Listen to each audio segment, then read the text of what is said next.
የፕሪሚየር ሊጉ እጅግ አደገኛና ርህራሄ የሌላቸው የግብ ማሽኖች ዛሬ በትልቁ የለንደን ደርቢ ፊት ለፊት ይጋጠማሉ። በ2026ቱ የውድድር ዘመን የአርሰናሉ ቪክተር ዮኬሬሽ እና የቼልሲው ጆኦ ፔድሮ የተጋጣሚን የተከላካይ መስመር በማፈራረስ ወደር አልተገኘላቸውም። ነገር ግን ከስኬታቸው ጀርባ አንድ ትልቅ ጥላ ያጠላባቸዋል።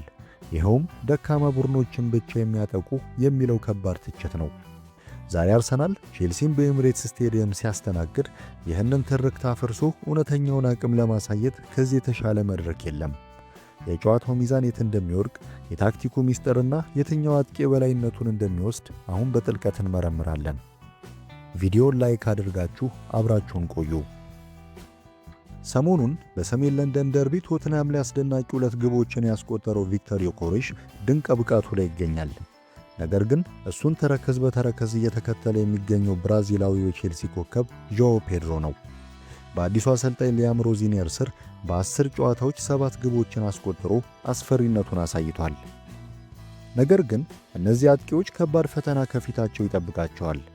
ቪክተር ዮኬሬሽ ካስቆጠራቸው 10 የሊግ ግቦች ውስጥ በደረጃ ሰንጠረዡ አጋማሽ ላይ ከሚገኙ ቡድኖች ላይ ያስቆጠረው 1 ግብ ብቻ ነው። እሱም በኤቨርተን ላይ የተገኘችው ፔናልቲ። በሌላ በኩል ጆኦ ፔድሮ ካስቆጠራቸው 11 ግቦች 9ኙ የተቆጠሩት ወራጅ ቀጠናው አካባቢ ባሉ ቡድኖች ላይ ነው። ስለዚህ የዛሬው ለንደን ደርቢ የትልቅ ጨዋታ ሰው መሆናቸውን ለዓለም ለማሳየት የተፈጠረ ወርቃማ ዕድል ነው። ከታክቲክ አንጻር ስንመለከት ሁለቱ አጥቂዎች ፍጹም የተለያየ አጨዋወት አላቸው። ጆኦ ፔድሮ ልክ እንደ 10 ቁጥር ወይም ሐሰተኛ 9 ቁጥር ሆኖ ወደ መሃል ሜዳ በማፈግፈግ ኳሶችን መቀበል ይወዳል። በጨዋታ በአማካይ 42 ኳሶችን ይነካል። በተቃራኒው ቪክተር ዮኬሬሽ ጉልበቱን የሚቆጥበው ለፍጹም ቅጣት ምት ክልል ነው። የአርሰናሉ አጥቂ በጨዋታ የሚነካው 24 ጊዜ ብቻ ቢሆንም በተጋጣሚ የፍጹም ቅጣት ምት ክልል በመገኘት ግን ከፔድሮ በእጅጉን ይበልጣል።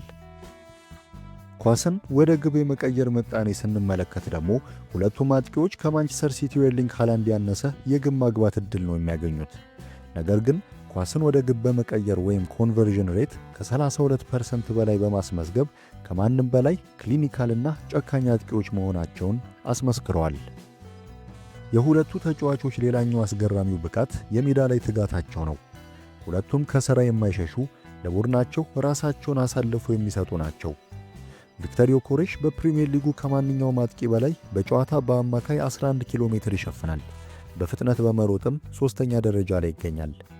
ጆኦ ፔድሮም ቢሆን ኳስ በማሳደድና ኳስ በሌለበት ጊዜ በሚያደርጋቸው ሩጫዎች በሊግ ውስጥ በግንባር ቀደምትነት ከሚጠቀሱ 5 አጥቂዎች ተርታ ይሰለፋል።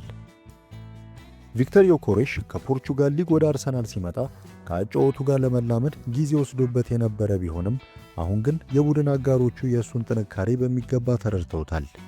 በተለይ በግራ በኩል የሚያደርገውን ሩጫ አርሰናሎች በአግባቡ እየተጠቀሙበት ነው። በቼልሲ በኩል ደግሞ አሰልጣኝ ሮዚኒየር ፔድሮን እንደ 9 ቁጥር አጥቂ እያጫወቱት ሲሆን ልጁም በዚህ ሚና እጅግ አደገኛ ሆኗል። ከዙሪያው ባሉት ፈጣንና ችሎታ ባላቸው አማካዮች በመታገዝ እንዲሁም በማዕዘን ምቶች ላይ ባለው የአየር ላይ የበላይነት የጎል አዳኝነት ብቃት እያሳየ ይገኛል። ሁለቱም አጥቂዎች በአዲሶቹ ክለቦቻቸው ሙሉ በሙሉ ተላምደው በከፍተኛ መነሳሳት ላይ ይገኛሉ። ይህ ወሳኙ የለንደን ደርቢ ሲጠናቀቅ ከነዚህ ሁለቱ አንዱ የጨዋታ ኮከብና አሸናፊ ሆኖ ቢወጣ ማንም የሚገረም አይሆንም። ታዲያ እናንተስ ምን ታስባላችሁ? የዛሬውን ፍልሚያ በበላይነት የሚያጠናቅቀው ማን ነው? አርሰናል ወይስ ቼልሲ? የትኛው አጥቂስ እውነተኛውን አቅሙን ያሳያል? ዮኬሬሽ ወይስ ፔድሮ? ግምታችሁን ከታች ኮሜንት ላይ ያስቀምጡልኝ። ለተጨማሪ ጥልቅና ጓጊ የእግር ኳስ ትንታኔዎች ቻናሌን ሰብስክራይብ ማድረግ አትርሱ። በሚቀጥለው ቪዲዮ እስከምንገናኝ ቸርን ሰንብት።